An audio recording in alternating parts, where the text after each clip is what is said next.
बोलो गजानंद गणपति भगवान की जय।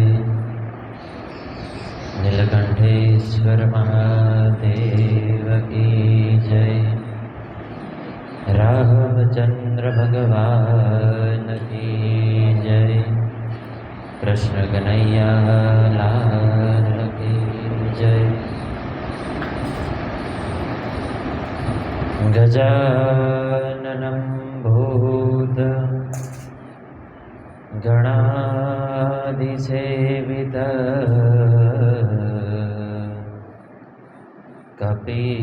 कपीतजम्बो फलचारुभक्षण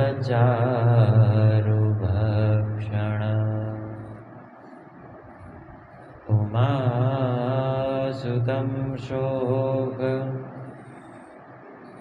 विनाशकारक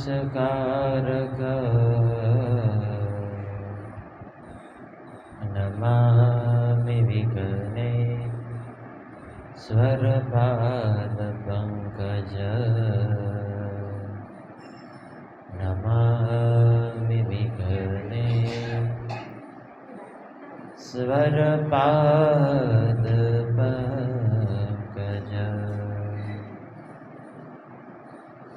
ध्यानमूलं गुरुर्मूर्ति पूजामूलं गुरुपद मन्त्रमूलं गुरुर्वाक्य मोक्षमूलं गुरुकृपा। शङ्करं शङ्कराचार्यं केशवं बादरायण सूत्रभास्य कृतो वन्दे भगवन्तो पुनः पुनः।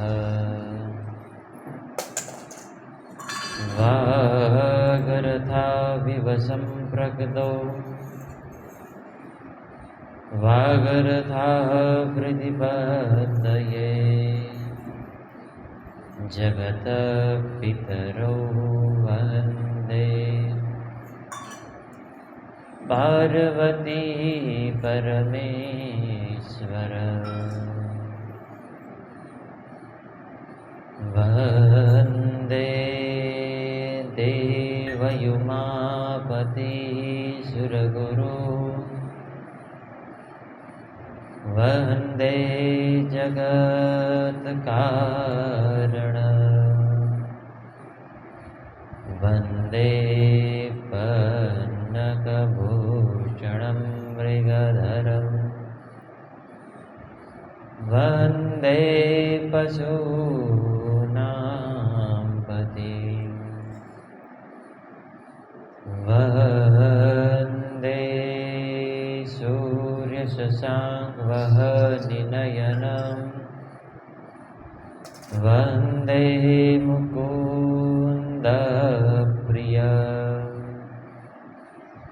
वन्दे भक्तजनाश्रयोच्चवरदं वन्दे शिवं शङ्करम्। मनोजवं मारुततुल्यवेग जितेन्द्रियं देवतां वरिष्ठं वाचात्मनं वा नरयूथमुखिया श्रीरामदूतं शरणं प्रपद्ये। या देवी सर्वभूतेषु मातृरूपेण संस्थिता नमस्तस्यै नमस्तस्यै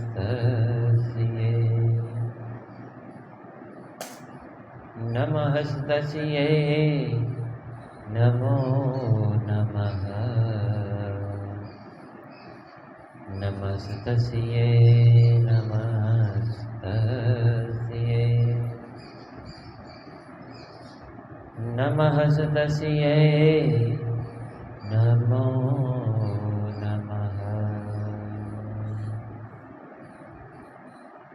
बोलिए गजानंद गणपति भगवान की, रामचंद्र भगवान की जय, कृष्ण कन्हैया लाल की जय, नीलकंठेश्वर महादेव की जय, आद्यशक्ति अम्बे मात की जय, सद्गुरु देव की जय, द्वादश ज्योतिर्लिंग भगवान की जय, शिव महापुराण की जय। ओम नमः पार्वते पतये शिव हर हर महादेव।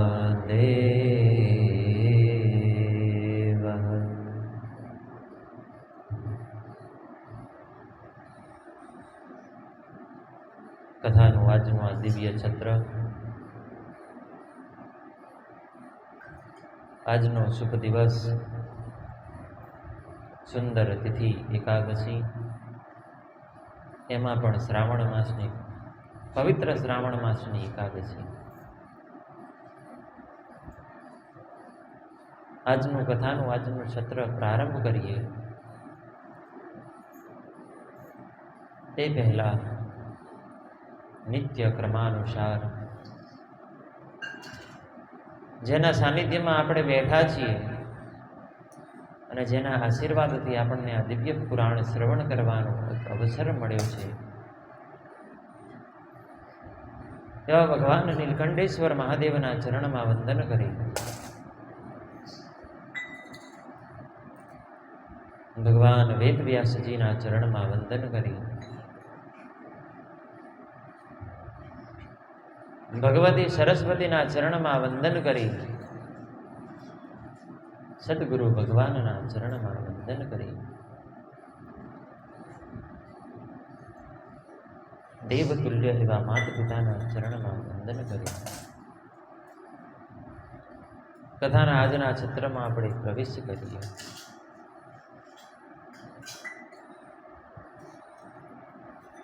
આજનું આ દિવ્ય છત્ર આપ સર્વ શિવ ભક્તોનું હાર્દિક સ્વાગત છે.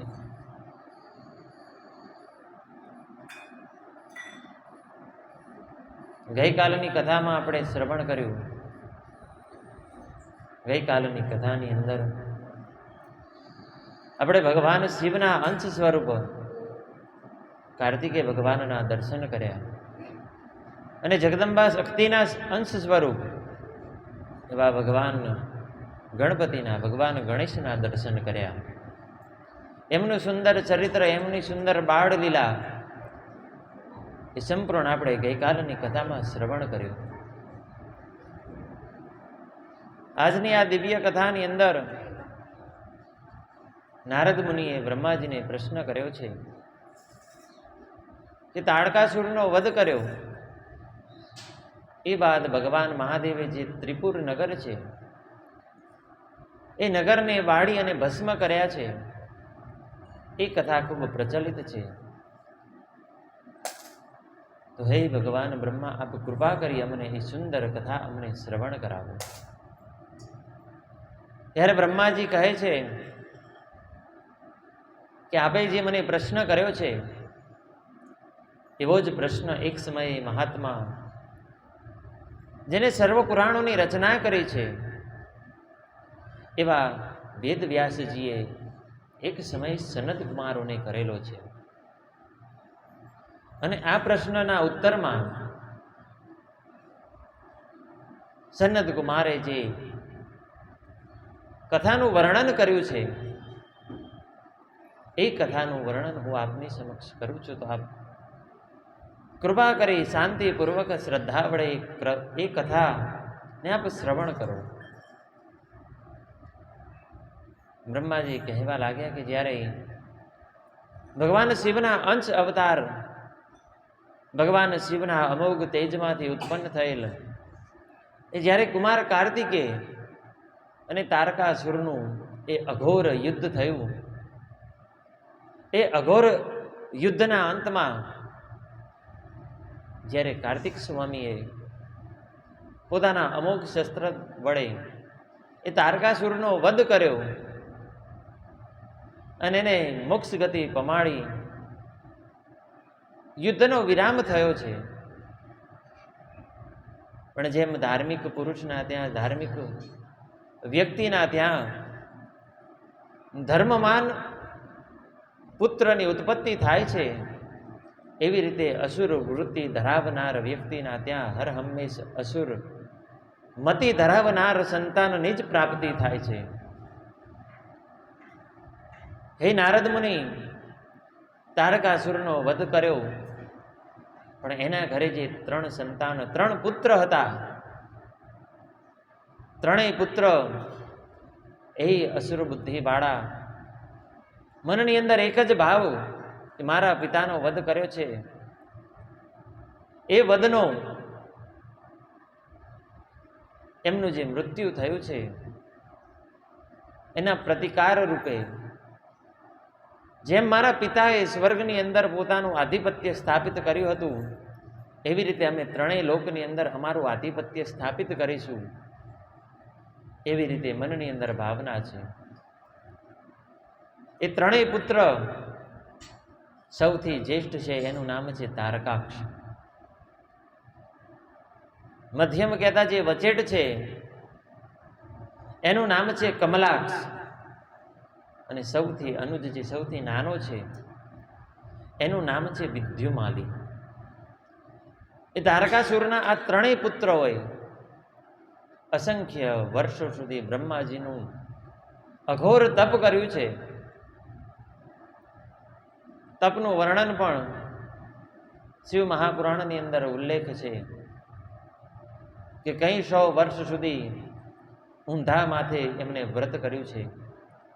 અનેક વર્ષો સુધી, અનેક 100 વર્ષ સુધી એમને વરસાદની અંદર, વર્ષા ઋતુની અંદર ઊભા રહી, એક પગે ઉપર ઊભા રહી, પોતાના બંને હાથ ઉપર રાખી અને બ્રહ્માજીનું વ્રત કર્યું છે. કઈ 100 વર્ષ એમને ઉનાળાના દિવસોની અંદર જ્યારે સૂર્યનો પ્રકોપ વધારે હોય, એ સમય દરમિયાન પોતાની ચારે તરફ અગ્નિકુંડનું નિર્માણ કરી અને દિવસના સમયે અને રાત્રિના સમયે અખંડ હોમ કરી અને એવું અઘોર તપ કર્યું છે. અનેક વર્ષોના તપ બાદ જ્યારે એમના તપથી પ્રસન્ન થાય અને ફળરૂપે જ્યારે ભગવાન બ્રહ્મા એમની સામે સાક્ષાત પ્રગટ થાય છે, ત્યારે આ 3 અસુર પુત્ર બ્રહ્માજીની સ્તુતિ કરવા લાગ્યા છે. અનેક વાક્યથી, અનેક વખાણથી, અનેક સ્તુતિથી આ 3 પુત્ર તારકાક્ષ, કમલાક્ષ અને વિદ્યુમાલી, આ 3 પુત્ર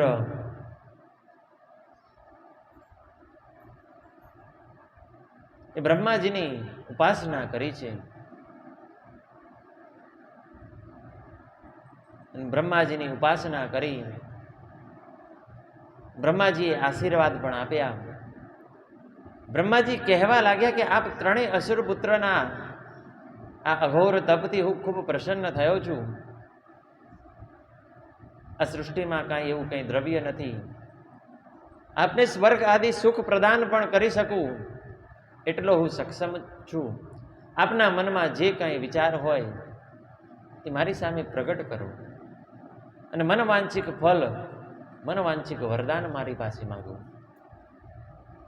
ભગવાન બ્રહ્માના આવા શબ્દ સાંભળી જે કમલાક્ષ છે એ બ્રહ્માજીને કહેવા લાગ્યો કે અમને કોઈ દિવસ કોઈ રોગ અમારા શરીરમાં પ્રવેશ ન કરે, કોઈ જર આદિ અમને વળગે નહીં, અમારું મૃત્યુ કોઈ પશુ આદિથી થાય નહીં, કોઈ શસ્ત્રથી કોઈ થાય નહીં, અમને અમરતાનું વરદાન આપો.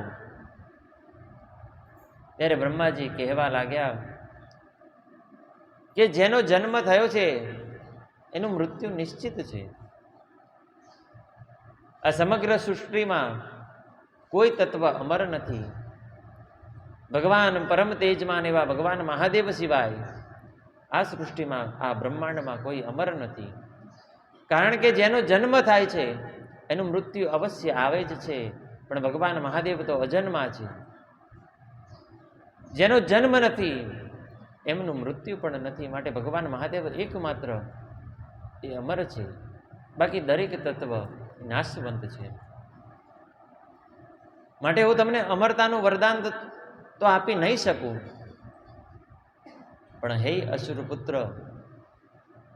આપ એવું કોઈ વરદાન માગો કે જે વરદાનને લઈ આપ એવી કોઈ શરત મૂકો કે જેને અનુલક્ષી અને આપનું મૃત્યુ કદાપી થાય નહીં. જ્યારે પણ એ વરદાન તમારું પૂર્ણ થાય, જ્યારે એ શરત તમારી પૂર્ણ થાય, ત્યારે જ આપનું મૃત્યુ થાય.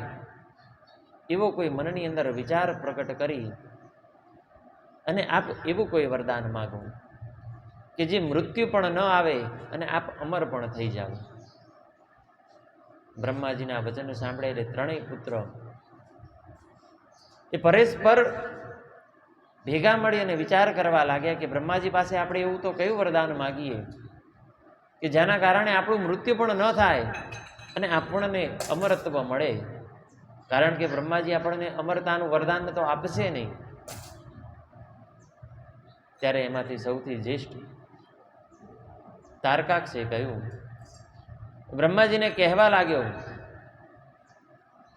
કે આપને જો અમને અમરતાનું વરદાન ન આપી શકો તો આપ અમારા ઉપર કૃપા કરી અમે જે વરદાન માગીએ છીએ એ ફલીભૂત થાય એવા અમને આશીર્વાદ આપો. ત્યારે જ્યેષ્ઠ તારકાક્ષ બ્રહ્માજી પાસે માગવા લાગ્યો કે અમને ત્રણેય ભાઈઓને 3 નગરની ઉત્પત્તિ કરીને આપો. અમારા ત્રણેય ભાઈઓ માટે, ત્રણેય કુમાર માટે 3 નગરનું સર્જન કરાવો. તારકાક્ષે કહ્યું કે મને સુવર્ણનું જે વચેટ છે કમલાક્ષ એને કહ્યું કે મને રજતનું, વિદ્યુમાલીએ કહ્યું કે મને લોહ કહેતા લોખંડનું. ત્રણેય પુત્રએ જે તત્વનું નગરનું સર્જન કરાવવાનું હતું એ બ્રહ્માજીને કહેવા લાગ્યા. અને એટલું જ નહીં, તારકાક્ષે કહ્યું છે કે જ્યારે કોઈ વખતે આ ત્રણેય નગરો મધ્યાહનના સમયે અભિજીત મુહૂર્ત હોય, જ્યારે ચંદ્રમાં પુષ્ય નક્ષત્રમાં હોય તથા આકાશમાં નીલ પુષ્કરાવર્ત નામનો મેઘ છવાયેલો હોય, હજાર વર્ષ ઉપરાંત જ્યારે અમે પરસ્પર મળીએ એ સમયે અસંભવને સંભવ કરનાર એવા ભગવાન શિવ દ્વારા જ્યારે આ ત્રણેય નગર એક સિદ્ધમાં આવે, એક સાથે મળે, ત્યારે ભગવાન શિવ દ્વારા અમારું મૃત્યુ થાય. અને એ પણ શાસ્ત્રમાં ક્યાંય વર્ણન નથી, વેદોમાં ક્યાંય ઉલ્લેખ નથી, અને આજ દિન સુધી કોઈની પાસે છે નહીં એવા દિવ્ય રથ ઉપર બિરાજમાન થઈ અને એક બાણ દ્વારા ભગવાન મહાદેવ જો આ ત્રણેય નગરને વિંધે તો જ અમારો નાશ થાય. હે બ્રહ્માજી, એમને કૃપા કરી આવું વરદાન પ્રદાન કરો. બ્રહ્માજીએ તથાસ્તુ કહી અને અંતર ધ્યાન થયા છે અને મય નામના દાનવને કહી એને બોલાવી અને આ 3 નગરની બ્રહ્માજીએ રચના કરાવી છે.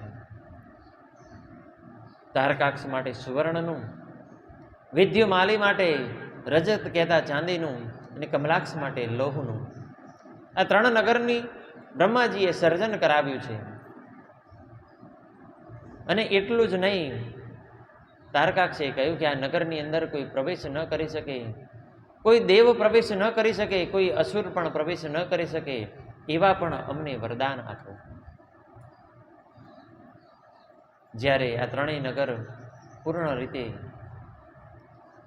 સુસર્જિત થયા છે, 3 ભાઈઓએ નગરની અંદર વાસ કરી રાજ કરવા લાગ્યા. અનેક વર્ષોથી જે તપના બળે એમની શક્તિ પણ પુષ્ટ થઈ છે અને એમને જે વરદાન માગ્યું છે એના કારણે સંપૂર્ણ અભય બની અને આ 3 જે અસુર પુત્રો છે એ ઉપદ્રવ મચાવવા લાગ્યા છે. સંપૂર્ણ રીતે આ 3 લોકમાં પોતાનો ત્રાસ ગુજારવા લાગ્યા. ઇન્દ્રાદિક દેવોને સ્વર્ગમાંથી ખદેડી સ્વર્ગને પોતાને આધીન કરી લીધું છે. 3 લોકમાં હાહાકાર મચાવ્યો છે. જ્યારે સર્વદેવો બ્રહ્મા પાસે આવ્યા, બ્રહ્માજીને કહેવા લાગ્યા કે આપ કોઈ ઉપાય કરો. બ્રહ્માજીએ કહ્યું કે મેં એમને વરદાન આપ્યું છે કે જ્યારે મધ્યાહનના સમયે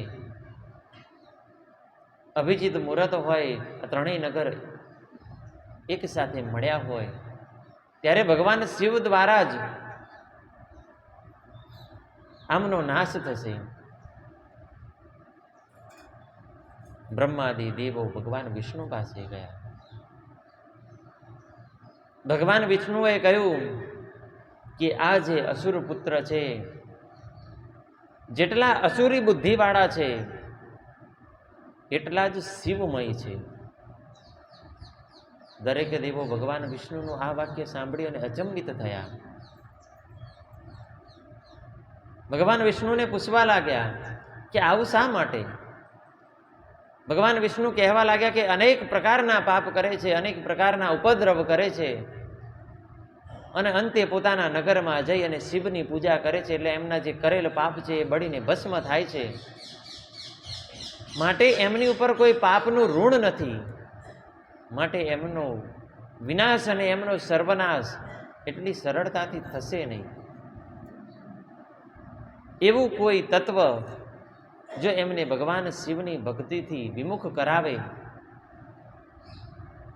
તો જ એમનો નાશ થશે. કારણ કે તારકાક્ષે માગ્યું પણ વરદાનમાં એવી રીતે કે ભગવાન શિવ દ્વારા અમારો સર્વનાશ થાય.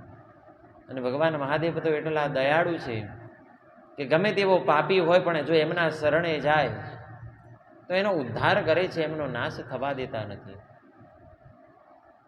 આપણે જે આ નિત્ય ભગવાનના દર્શન કરવા આવીએ છીએ, શાસ્ત્રમાં કહ્યું છે કે આપણે જ્યારે પૂર્ણ નિંદ્રામાં હોઈએ, જ્યારે સંપૂર્ણ નિંદ્રા અવસ્થામાં હોય, ત્યારે આપણા મનની અંદર અનેક સ્વપ્ન ચાલતા હોય. એ સ્વપ્નમાં કરેલા પાપ, એ નિંદ્રા અવસ્થા દરમિયાન કરેલા અનેક પાપ જ્યારે પ્રાતઃકાલ કહેતા સવારે આપણે ભગવાનના દર્શન કરીએ ત્યારે એ પાપમાંથી આપણે મુક્ત થઈએ છીએ. અને સવારથી લઈ અને સાંજ સુધી દિવસ દરમિયાન જે સંપૂર્ણ આપણા શરીર દ્વારા જે પાપો થાય છે એ જ્યારે ભગવાનની સાયન આરતીના દર્શન કરીએ ત્યારે એ પાપમાંથી મુક્ત થઈએ છીએ. પ્રાતઃ અને સાયન આ બંને આરતી, ભગવાનના બંને દર્શનનું આ મહત્વ છે. શાસ્ત્રમાં એમના 3 સમયે ભગવાનના દર્શન કરવાનું નથી લખ્યું. આ શરીરને, આ જીભને જાણે અજાણે થયેલા પાપમાંથી મુક્ત કરવા માટે આ રીતિનો શાસ્ત્રની અંદર ઉલ્લેખ છે. માટે બ્રહ્માજી સર્વ દેવો સહિત જ્યારે વિષ્ણુ પાસે આવ્યા ત્યારે ભગવાન વિષ્ણુએ કહ્યું કે 3 અસુરો અનેક પાપ કરી, અનેક લોકોની હત્યા કરી અને અંતમાં જ્યારે ભગવાન શિવનું પૂજન કરે છે ત્યારે એમના સર્વ પાપ બળીને ભસ્મ થાય છે. અને તારકાક્ષે કહ્યું હતું કે અમારા આ નગરની અંદર કોઈ પણ પ્રવેશ ન કરી શકે, એવું પણ એને બ્રહ્માજી પાસે વરદાન માગ્યું હતું. ના કોઈ દેવ, ના કોઈ દાનવ. એટલે ભગવાન વિષ્ણુએ એ બંનેમાંથી વચ્ચેનો રસ્તો કાઢતા 1000 ભૂતગણોને બોલાવ્યા છે. અને એ 1000 ભૂતગણોને બોલાવી અને ભગવાન વિષ્ણુએ આદેશ કર્યો કે જે આ ત્રિપુર નગર છે, આ ત્રણેય નગર ઉપર તમે જઈ અને ઉપદ્રવ મચાવો અને એ નગરનો તમે નાશ કરો. આ 1000 ભૂતગણો જ્યારે નગર તરફ જાય છે, ભગવાન મહાદેવનું નામ લેતા, ભગવાન વિષ્ણુના આશીર્વાદ હોવા છતાં એ નગરની નજીક આવતા જ, એ નગરની સમીપ આવતા આ 1000 જે ભૂતગણ હતા એ બળીને ભસ્મ થયા છે. ઇન્દ્રાદિક દેવો, બ્રહ્મા, વિષ્ણુ, મહેશ આદિ સર્વ દેવો આ ત્રણેય અસુરોના ત્રાસથી ગ્રથિત થઈ અને મૂંઝાવા લાગ્યા. ત્રણેય દેવો મનોમન વિચાર કરવા લાગ્યા કે આ અસુરોનો નાશ કરવો કેવી રીતે. ત્યારે ભગવાન વિષ્ણુ એક સમયે એક માયાવી મનુષ્યની રચના કરે છે. જે મનુષ્યના શિર ઉપર મુંડન છે, વિવિધ ભાતનું તિલક કરેલું છે, મલિન વસ્ત્ર ધારણ કરેલા છે, પોતાના મુખ ઉપર એ વસ્ત્ર ધારણ કર્યું છે અને હર હંમેશ સાવરણથી પોતાના જે ડગલ માંડે છે, જે ડગ માંડે છે એની આગળ સાવરણીથી વાળતા જાય છે અને ધર્મ ધર્મ ધર્મનું ઉચ્ચારણ કરતા જાય છે. એ માયાવી મનુષ્યની જ્યારે ઉત્પત્તિ કરી, સર્વ દેવો એ માયાવી મનુષ્યને જોઈ અને અચંબિત પામ્યા. ભગવાન વિષ્ણુને પૂછવા લાગ્યા કે પ્રભુ આપની આ લીલા. જે માયાવી મનુષ્ય હતો એ પણ ભગવાન વિષ્ણુના ચરણને સ્પર્શ કરી વંદન કરી અને પૂછવા લાગ્યો કે પ્રભુ કયા પ્રયોજનથી મને આપે પ્રગટ કર્યો છે. ભગવાન વિષ્ણુએ કહ્યું કે આપનું પોતાનું સ્વધર્મ એ સ્થાપિત કરો. 16000 શ્લોક વાળું એક પુરાણનું તમે સર્જન કરો. વેદના જે મંત્ર છે, પુરાણોના જે શ્લોક છે એને અપભ્રષ્ટ કરી અને એનું ઉચ્ચારણ સાથે આપ આ પુરાણની અંદર લિખિત કરી અને એક પુરાણનું તમે સર્જન કરો. અને આ પુરાણ, આ જે ત્રિપુર નગર છે એની અંદર જઈ અને આપના આ દિવ્ય પુરાણનું તમે આખ્યાન કરો. એ જે મલિન મનુષ્ય હતા એ પૂછવા લાગ્યા કે પ્રભુ આપે મને કાર્ય તો સોંપ્યું, પણ મારું નામ શું હશે?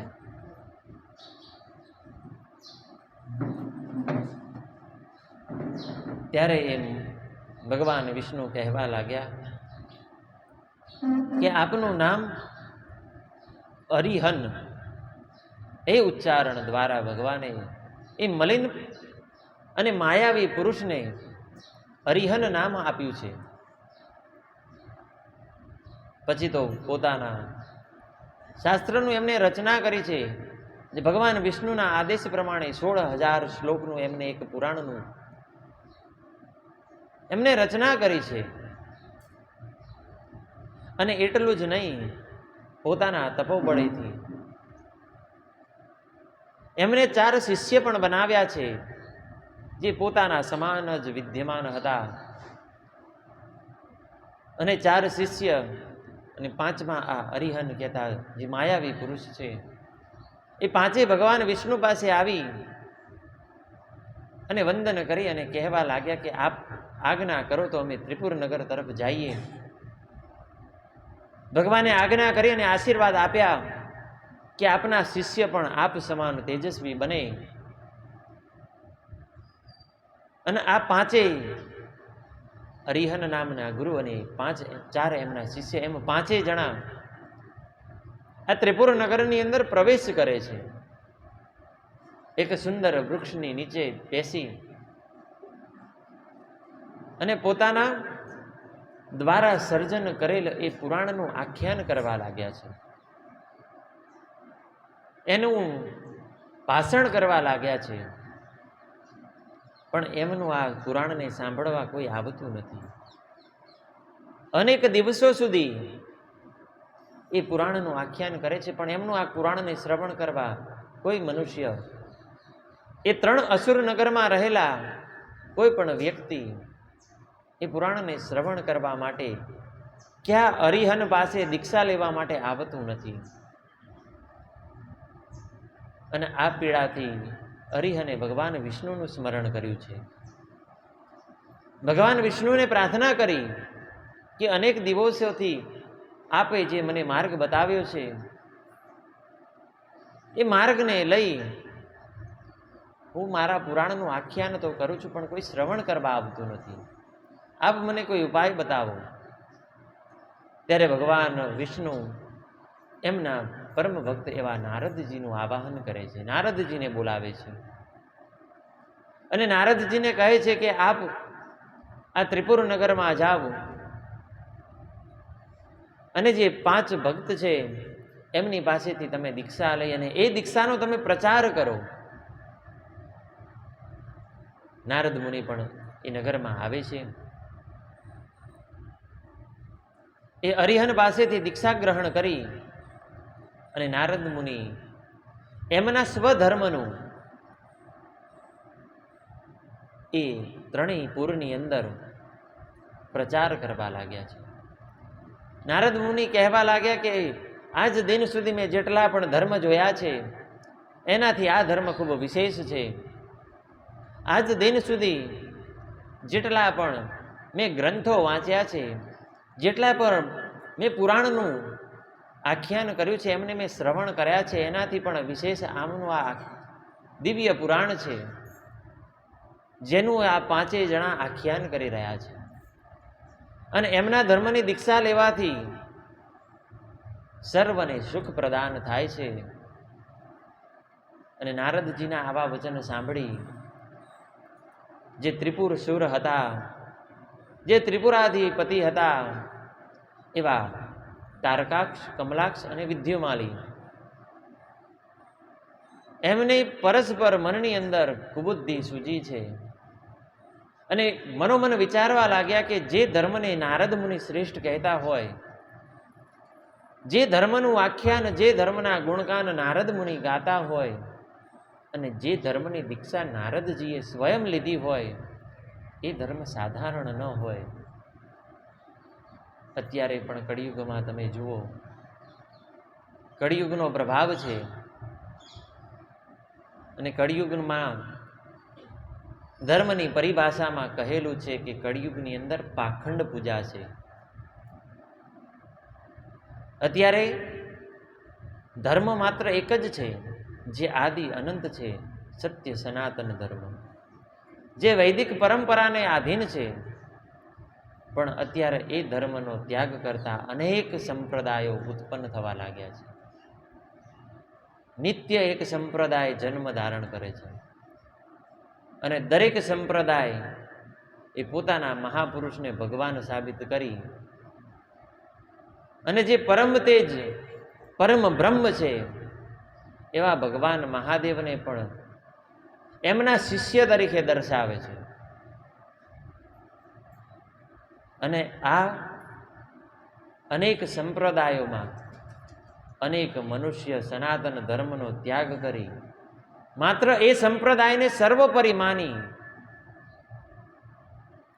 અને એમની ઉપાસના કરે છે. અંત સમયે મેં કથામાં અનેક વખત કહ્યું છે કે વિનાશ કાળે વિપરીત બુદ્ધિ.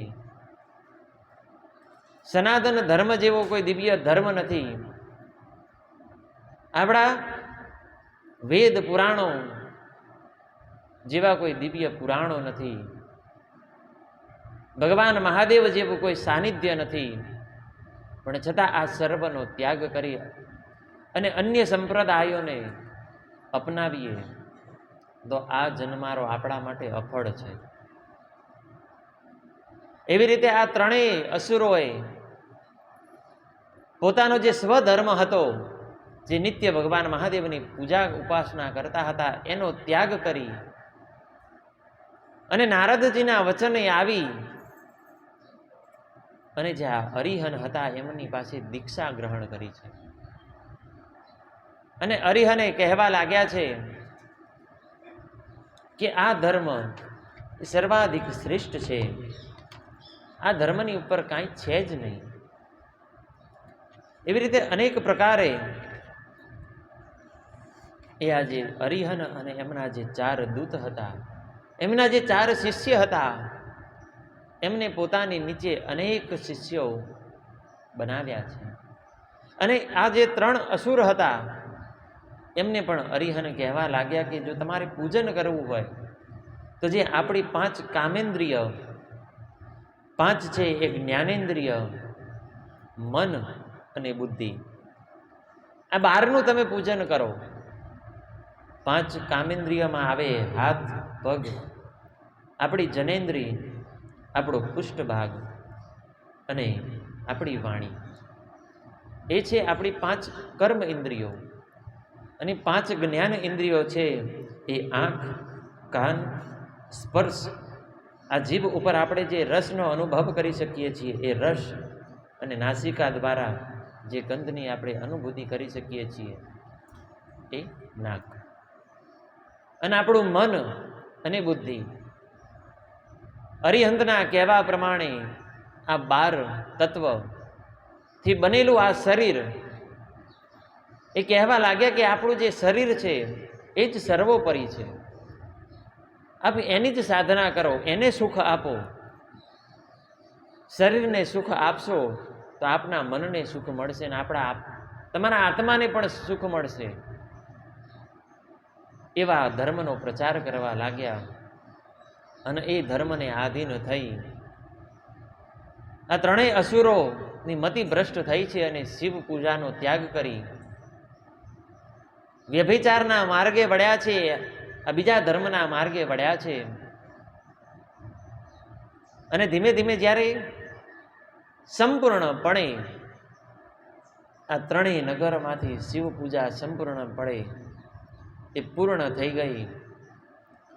કોઈ પણ વ્યક્તિ એ શિવ પૂજા કરતું નહોતું, માત્ર જે આ અરિહન હતા એમના જ ગુણગાન ગાતા, એમના જે ધર્મ હતા એમના જ આખ્યાન કરતા.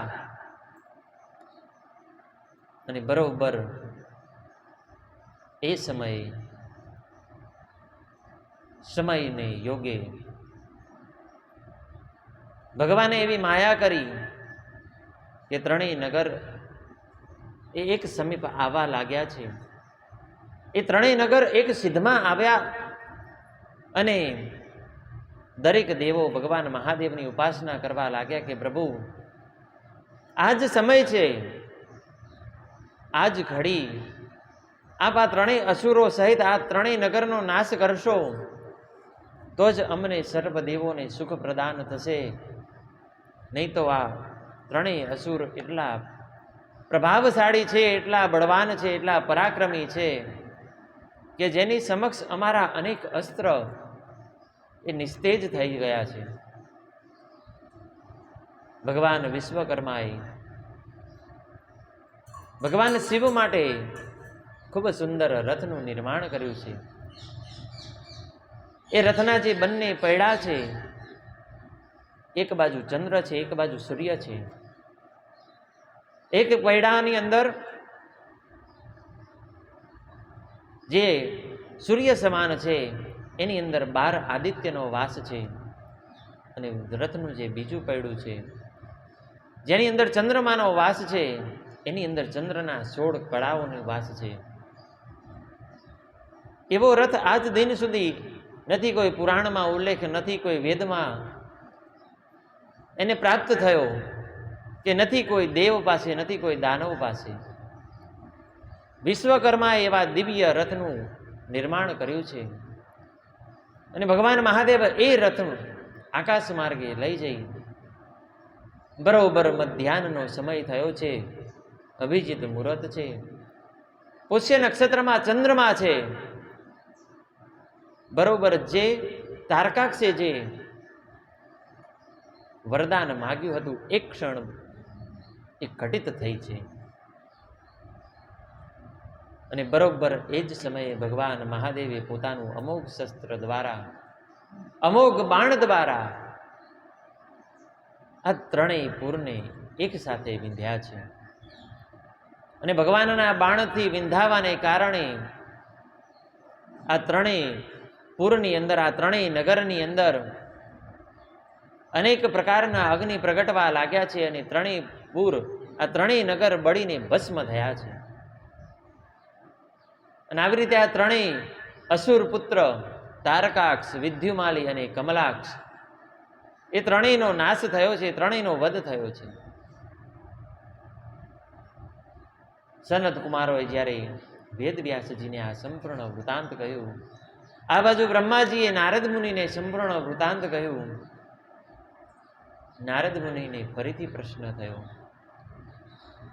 કે ભગવાન મહાદેવ અને અનેક યુદ્ધો કર્યા છે, એમાંથી આપ આ એક યુદ્ધનું તો વર્ણન કર્યું, આપ કૃપા કરી બીજું કોઈ દિવ્ય યુદ્ધ હોય તો આપ અમને કૃપા કરી કહો.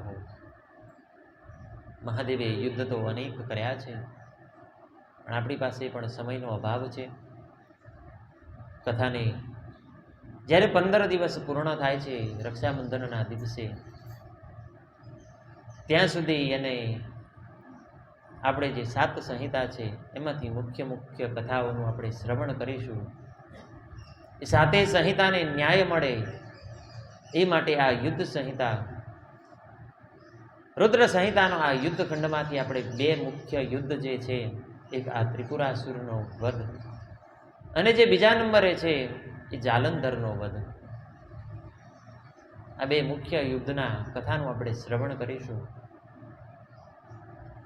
જ્યારે નારદ મુનિએ પ્રશ્ન કર્યો ત્યારે બ્રહ્માજી કહેવા લાગ્યા કે ભગવાન મહાદેવે તો અનેક યુદ્ધ કર્યા છે, અનેક યુદ્ધમાં ભગવાન મહાદેવ વિજયી બન્યા છે. એમની એક દિવ્ય કથા આપને કહું, આપ શાંતિપૂર્વક શ્રવણ કરો. ત્યારે ભગવાન બ્રહ્માજી નારદ મુનિને કહેવા લાગ્યા કે એક સમયે આ ધરા ઉપર ભગવાન મહાદેવ એ અઘોર તપમાં છે, અઘોર સમાધિમાં છે. અને આ ધરા ઉપર કોઈ એમને ઓળખી ન શકે માટે એમને એક યોગીનું સ્વરૂપ ધારણ કર્યું છે, એક સંતનું સ્વરૂપ ધારણ કરી ભગવાન મહાદેવ એ અઘોર તપમાં વિલીન થયા છે. પણ એ સમયે ભગવાન ઇન્દ્ર અને ઋષિ વિશ્વામિત્ર એ નગરમાં ફરતા ફરતા એક સમયે જ્યારે એ ઋષિ સમાન ભગવાન મહાદેવ પાસેથી નીકળે છે, ઇન્દ્રદેવને એ ઋષિ ઇન્દ્રદેવ સામે દ્રષ્ટિ કરે છે, પણ એમને નમસ્કાર કરતા નથી, કારણ કે એ તો સ્વયં ભગવાન મહાદેવ છે. પણ ઇન્દ્રદેવ અને વિશ્વામિત્ર એમને ઓળખી શકતા નથી. ઇન્દ્રદેવને ક્રોધ આવે છે અને ક્રોધમાં પોતાનું વજ્ર હાથમાં લઈ અનેક કટુ વચન સાથે એ ઋષિનું અપમાન કરવા લાગે છે કે હું દેવરાજ ઇન્દ્ર તારી સમક્ષ ઉપસ્થિત છું, છતાં તું ઊભો થઈ અને મને મારું સન્માન કરતો નથી, મને નમસ્કાર કરતો નથી. અને અનેક કટુ વચન સાથે કહેવા લાગે છે કે તું તો પાખંડી છું, જો તને દેવરાજનું સન્માન કરવાનું ન સૂજે તો તારું આ તપ છે મિથ્યા છે, આ સર્વ પાખંડ છે. જ્યારે આ બંને જણાના આવા કટુ વચન શ્રવણ કર્યા એટલે ભગવાન મહાદેવ પોતાના મૂળ સ્વરૂપમાં પ્રગટ થાય છે. અને જ્યારે ભગવાન મહાદેવને મૂળ સ્વરૂપમાં પ્રગટ થતા જોઈ ઇન્દ્રદેવ અને વિશ્વામિત્ર એમના ચરણમાં પડ્યા છે. પણ ભગવાનને અપમાનને કારણે ભગવાનને પોતાના ત્રીજા નેત્રમાંથી ક્રોધાગ્નિ પ્રકટ કર્યો છે.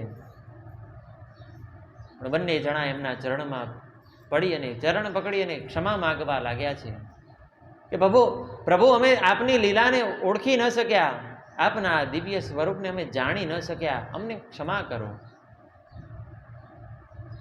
અને જેવી રીતે ક્રોધાગ્નિ દ્વારા કામદેવને ભસ્મ કર્યા હતા અને જેમ અંતે એ ક્રોધાગ્નિ સમાપ્ત ન થયો અને ભગવાન બ્રહ્મા એને સમુદ્રમાં વાસ કરાવ્યો, એવી રીતે જ્યારે ભગવાન ઇન્દ્રના કટુ વચન સાંભળી અને જ્યારે ભગવાન મહાદેવને ક્રોધ આવ્યો ત્યારે પોતાના જે ત્રીજું નયન છે એમાંથી જે ક્રોધાગ્નિ પ્રગટ કર્યો હતો એને સાગરની અંદર એમને અર્પણ કર્યો છે, સાગરની અંદર એમને વિસર્જિત કર્યો છે. અને એ ક્રોધાગ્નિને લઈ એક શિશુનું નિર્માણ થયું છે, એક બાળકને જન્મ ધારણ કર્યો છે. કારણ કે ક્રોધને દ્વારા ઉત્પન્ન થયેલો એ બાળક જ્યારે રડવા લાગ્યો ત્યારે દસે દિશાઓની અંદર હાહાકાર મચી ગયો. સર્વ દેવો પોતાના કાન દબાવી અને બેસી ગયા. એટલા તીક્ષ્ણ સ્વરે એ બાળક રડવા લાગ્યું. અને જ્યારે એ બાળકને રડતા જોયું ત્યારે સમુદ્ર દેવ એ બાળકને પોતાના હાથમાં લઈ એને વાલ કરવા લાગ્યા છે. અને એ સમુદ્ર દેવ એ બાળકને લઈ અને બ્રહ્માજી પાસે ગયા છે. બ્રહ્માજીએ પણ એ દિવ્યમાન બાળકને પોતાની ગોદમાં લઈ અને વાલ કરી રહ્યા છે. પણ ક્રોધના લક્ષણ એ બાળકની અંદર છે. ભગવાન બ્રહ્મા એને વાલ કરી રહ્યા છે અને એ બાળકે ભગવાન બ્રહ્માનું એક ગળું પકડી અને રુદન કરવા લાગ્યું છે. અને એટલી શક્તિથી ભગવાન બ્રહ્માનું એને ગળું પકડ્યું, ભગવાન બ્રહ્માના આંખમાંથી પણ આંસુ નીકળવા લાગ્યા. ભગવાને બાળકને વિનંતી કરવા લાગ્યા કે મને આમાંથી તું મુક્ત કર. મહા મહેનતે ભગવાન બ્રહ્માનું ગળું છોડાવી બ્રહ્માજીએ એ બાળકને સમુદ્રને સોંપ્યો છે. અને સાગર એને પોતાના નગરની અંદર લઈ જઈ અને ઉછેર કર્યો છે. અને એ બાળકનું નામ જાલંધર રાખવામાં આવ્યું છે. ભગવાનના ક્રોધના અંશ સ્વરૂપ એ જાલંધર અતિ પરાક્રમી, અતિ બળવાન અને ભગવાનના ક્રોધમાંથી ઉત્પન્ન થયેલો માટે અતિ ક્રોધી સ્વભાવનું સર્વ જે આપણા ત્રણેય લોક છે એ ત્રણેય લોક ઉપર એને અનેક યુદ્ધ કરી જાલંધરે વિજય મેળવ્યો છે. અને એટલું જ નહીં, એનો ત્રાસ, એનો ઉપદ્રવ દરેક લોકમાં એ પોતાના ત્રાસને ગુજારવા લાગ્યો. અને જ્યારે એનો ત્રાસ વધતો ગયો ત્યારે એ સાગરવે, એ સમુદ્ર દેવે એના વિવાહ વૃંદા સાથે કરાવ્યા છે. અને ભગવાન બ્રહ્મા અને ભગવાન વિષ્ણુ એ ભગવાન શિવને પ્રાર્થના કરવા લાગ્યા કે આપનો આ અંશા અવતાર, આપનો આ ક્રોધના અંશમાંથી ઉત્પન્ન થયેલો આ અસુર રૂપી, જેને અસુર પણ ન કહી શકાય, જેને દેવ પણ ન કહી શકાય, એવું આ તત્વ એ સર્વ દિશાઓમાં ઉપદ્રવ મચાવે છે. આપ એનો સર્વનાશ કરો. ત્યારે ભગવાન શિવ કહે છે કે જ્યારે યોગ્ય સમય આવશે અને એની જે મતિ છે એ ભ્રષ્ટ થશે, એ આપમેળે મારી સાથે યુદ્ધ કરવા માટે આવશે, ત્યારે એનો વધ અવશ્ય થશે. આજે જાલંધર છે પોતાના શક્તિના બળે, પોતાના પરાક્રમના બળે એની મતિ ભ્રષ્ટ થવા લાગી. એક સમયે વૈકુંઠની અંદર જાય અને ભગવાન વિષ્ણુ સાથે યુદ્ધ કરવા લાગ્યો. એની મનની અંદર એક અભિલાષા છે કે વિષ્ણુ પત્ની જે લક્ષ્મી છે એનું મારે હરણ કરવું છે. જ્યારે એ બંને જણા યુદ્ધ કરી રહ્યા છે, યુદ્ધનો જે મૂળ ભાવ છે એ લક્ષ્મીજી જાણી ગયા છે અને બંનેની વચ્ચે પ્રગટ થઈ અને કહેવા લાગ્યા જાલંધરને કે આપ પણ સાગર પુત્ર છો અને મારો જન્મ પણ સાગરમાંથી થયો છે. સમુદ્ર મંથન થયું ત્યારે લક્ષ્મીજી એ સાગરમાંથી જ ઉત્પન્ન થયા છે, માટે આપણે બંને સાગરમાંથી ઉત્પન્ન થયા છીએ, માટે એ ભાવે આપણે બંને ભાઈ બહેન થયા. ભગવતી લક્ષ્મીનું આ વચન સાંભળી જાલંધરની આંખ ખુલી. જાલંધર એમને બહેન માની અને પોતાના નગર આવ્યો છે. પણ અનેક અસુરોએ એને કહ્યું છે કે આપ જે લક્ષ્મીની કામના કરી રહ્યા હતા એ લક્ષ્મીનું તેજ તો ક્ષીણ છે, એનાથી તો કરોડો ગણું તેજમાન એક કૈલાસની અંદર એક સુંદર સ્ત્રી વાસ કરે છે અને એ સ્ત્રી ભગવાન મહાદેવને વરેલા છે. જો આપ એનું હરણ કરો તો સર્વાધિક શ્રેષ્ઠ છો, આપનાથી શક્તિશાળી કોઈ પછી રહેશે નહીં. અને જાલંધર આ અસુરોના વાક્યમાં આવી અને કૈલાસ સમીપ આવ્યો છે અને કૈલાસની અંદર ભગવાન મહાદેવને યુદ્ધ માટે લલકાર્યા છે. ભગવાન મહાદેવને કહેવા લાગ્યા કે મારા પરાક્રમને જો આપ જાણતા હો તો આપ પોતાની હારનો સ્વીકાર કરી આપની જે પત્ની છે એને મને સોંપી દો, નહીં તો મારી સાથે યુદ્ધ કરો. ભગવાન મહાદેવ કહેવા લાગ્યા કે આ યુદ્ધનું પરિણામ તારા માટે ખૂબ ખરાબ આવશે, તારી મતિ ભ્રષ્ટ થઈ છે. પણ જાલંધરે ભગવાન મહાદેવની એક ન સાંભળી ને ભગવાન મહાદેવને અનેક વખત લલકારવા લાગ્યો. ભગવાન મહાદેવના અનેક ગણો જાલંધર સાથે યુદ્ધ કરવા લાગ્યા. ભગવાન મહાદેવ સ્વયં જાલંધર સાથે યુદ્ધ કરવા લાગ્યા. અનેક દિવસો વીત્યા, અનેક માસ વીત્યા, પણ ભગવાન મહાદેવ એ જાલંધરની ઉપર જીત હાસિલ કરી ન શક્યા, એમની ઉપર વિજય ન મેળવી શક્યા.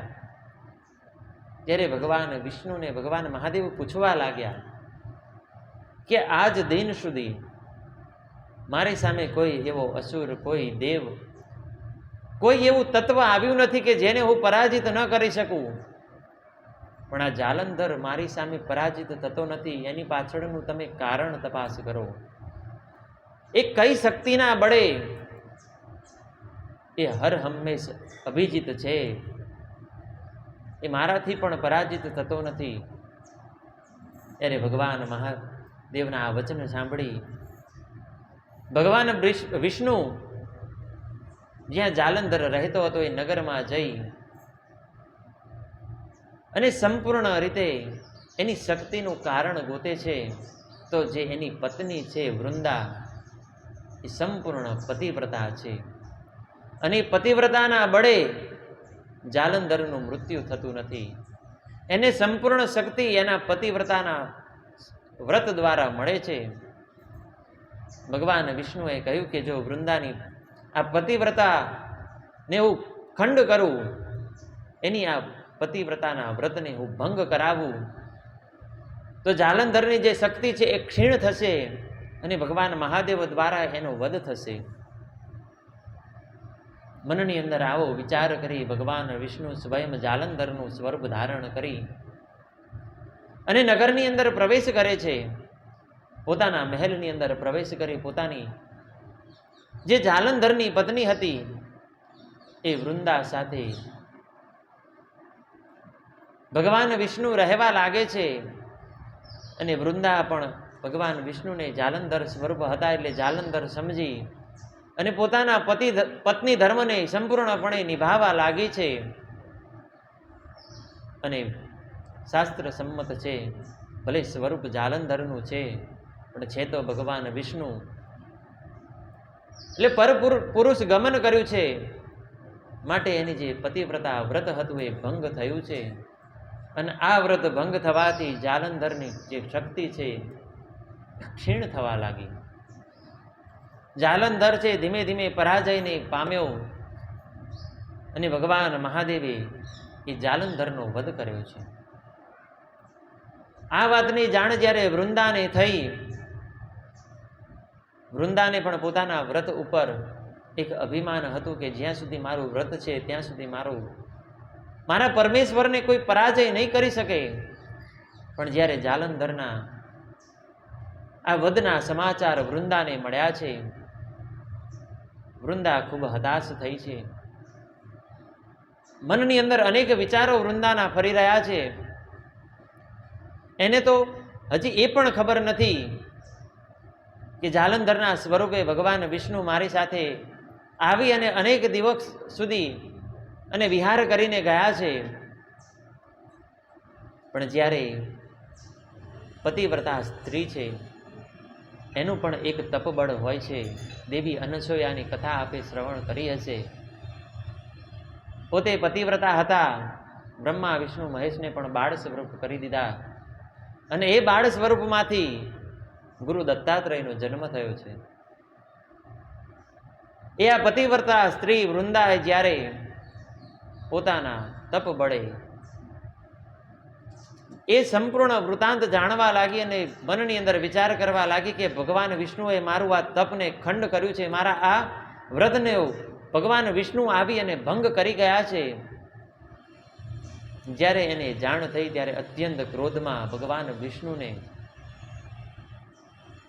એ અનેક કટુ વચનથી વૃંદા છે એ ભગવાન વિષ્ણુને કોસવા લાગી, ભગવાન વિષ્ણુનો તિરસ્કાર કરવા લાગી.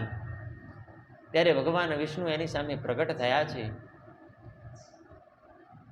ભગવાન વિષ્ણુએ અનેક વખત સમજાવ્યું કે તારા મતે તું સાચી છે, પણ જાલંધરનો વધ એ પણ એક નિયતિ હતી.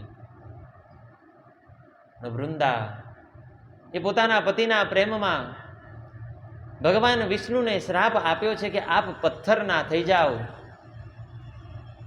મારો પતિ જેવો પણ હતો, પણ આપે કુટિલતાને ધારણ કરી, મલિનતાને ધારણ કરી અને મારા પતિનું સ્વરૂપ ધારણ કરી અને આપે મારું વ્રત ભંગ કરાવ્યું છે. માટે હે ભગવાન વિષ્ણુ, આપ પથ્થરના થઈ જાઓ.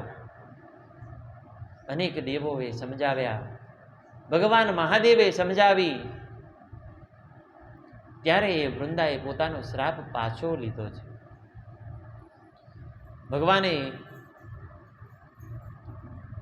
પોતાના મૂળ સ્વરૂપમાં આવ્યા છે અને જે વૃંદા છે એ જાલંધરની પાસે આવી અને એના જે મૃતદેહ હતો એની સાથે એ વૃંદા પણ સતી થઈ છે. અને બંને જણા જ્યારે અગ્નિની અંદર હોમાયા, અગ્નિની અંદર બંનેના જે શરીર છે એ ભસ્મ થયા છે.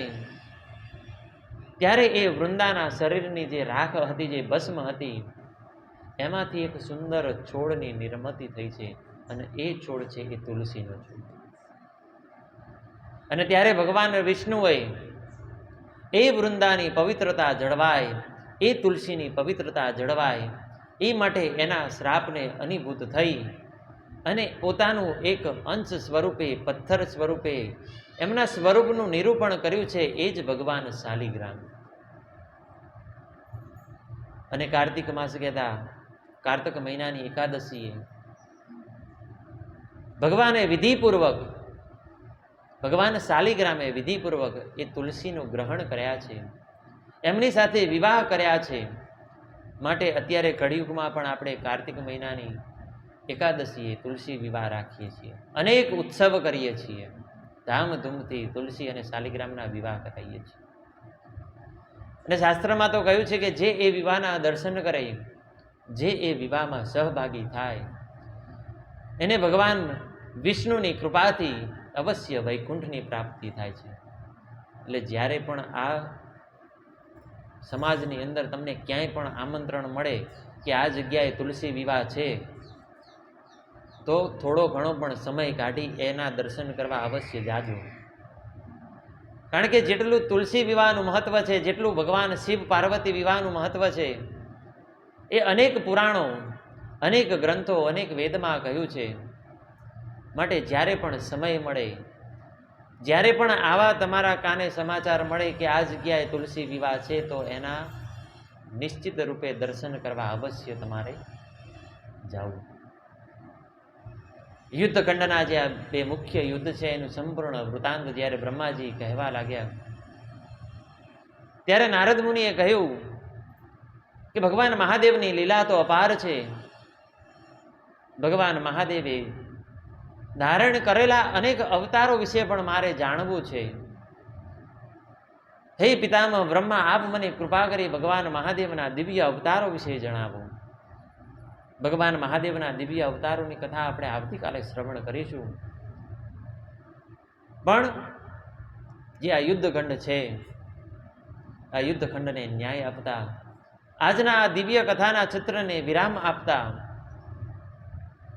આજનું કથાચિત્ર અહીંયા પૂર્ણ કરતા, આજના કથાના જે શ્રવણનું જે પુણ્ય છે એ ભગવાન મહાદેવના ચરણમાં અર્પણ કરતા આજના આ દિવ્ય ચિત્રને વિરામ આપીએ. આ જીવને શિવ તરફ વાળીએ, જીવને શિવમાં વિલીન થાય એ માટે બે ઘડી ભગવાન શિવનું ધ્યાન કરીએ, બે ઘડી ભગવાન શિવનું નામનું સ્મરણ કરીએ. અને આજે તો શુભ તિથિ એકાદશી છે, માટે ભગવાન શિવને જે પ્રિય છે એવા ભગવાન રામની પણ બે ઘડી ધૂન કરીએ અને એની પાછળ ભગવાન શિવની પણ ધૂન કરીએ અને આ જીવને ભગવાન શિવના ચરણમાં અર્પણ કરીએ.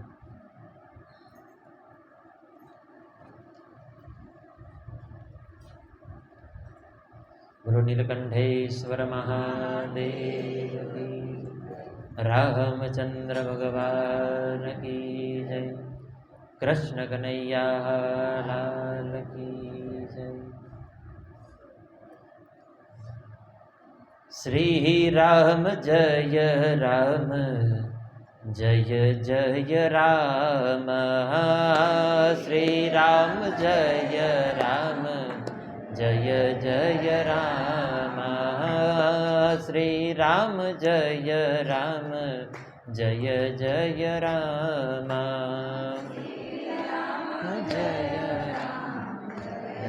જય રામ, શ્રી રામ જય રામ, જય જય રામ.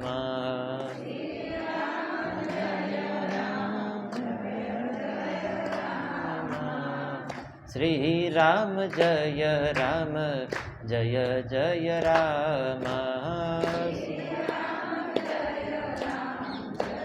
જય રામ, શ્રી રામ જય રામ, જય જય રામ.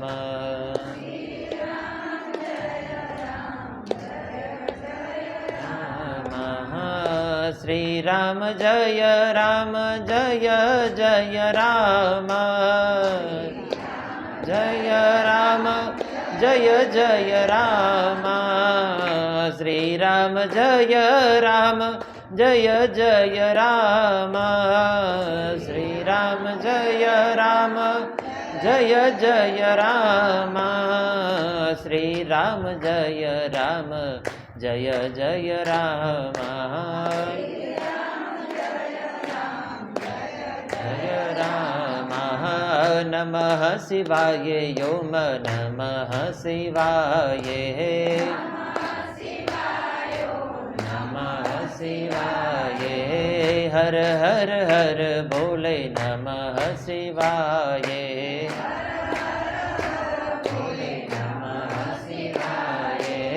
નમઃ શિવાય ઓમ નમઃ શિવાય.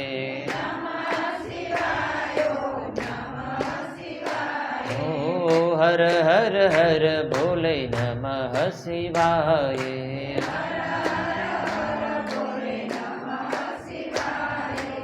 નમઃ શિવાય ઓમ નમઃ શિવાય. નમઃ શિવાય ઓમ નમઃ શિવાય. હર હર હર બોલે નમઃ શિવાય. નમઃ શિવાય ઓમ નમઃ શિવાય ઓમ નમઃ શિવાય. હર હર બોલે નમઃ શિવાય. હર હર બોલે નમઃ શિવાય ઓમ નમઃ હર ભોલે નમઃ શિવાય.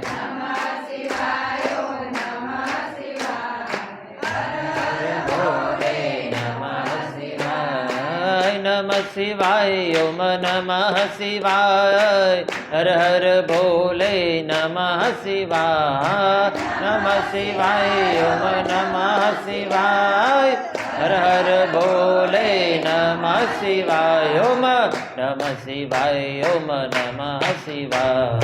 હર હર ભોલે નમઃ શિવાય. નમઃ શિવાય નમઃ શિવાય. હર હર ભોલે નમઃ શિવાય. નમઃ શિવાય ઓમ નમઃ શિવાય. હર હર ભોલે નમઃ શિવાય.